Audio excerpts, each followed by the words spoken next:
England's favorite spy has been the star of many games during his long-standing run at the box office. And, well, most of them have been about as good as a Roger Moore Bond flick.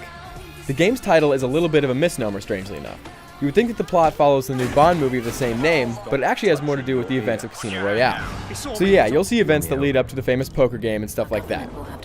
It's almost like this should have been a Casino Royale game, but since it didn't come out in time, they decided to tack on 3 quantum missions at the end and call it a day. This is not a bad thing, since Casino Royale is awesome, but it's still an odd decision. The game doesn't just borrow source material from Casino Royale. It was made from the Call of Duty 4 engine, and it shows.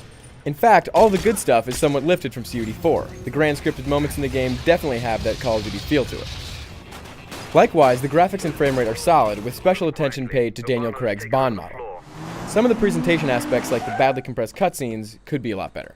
So what keeps this from being a reskin Call of Duty 4? Well, honestly, not a lot. The biggest thing is that a cover system has been added, and it operates like Gears of War. Push a button and you'll cling to cover. It works most of the time, but every now and then it's a little wonky and doesn't recognize when you're right behind an object. Also, you can tell which sections were specifically designed with the cover system in mind, as those sections kind of restrict normal first-person gameplay. In other words, it's a mix that could have been handled a bit more gracefully. Now don't get me wrong, this is not a bad game, it's just not a particularly compelling one during its short 6 hours.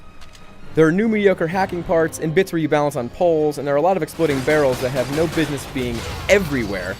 Also, the AI can be a little dumb sometimes, but the environments do a good job of keeping the action as fun as possible. This phrase is often overused, but yeah, I can't help myself. The game's good, but not great. Most people who play Quantum will probably find its legs in its multiplayer. There are a number of Bond-themed modes, such as the one that has the evil organization going up against a single Bond character, a Golden Gun mode, and a Bond vs. Bond deathmatch mode. Like the rest of the game, the multiplayer is fun, but not super standout.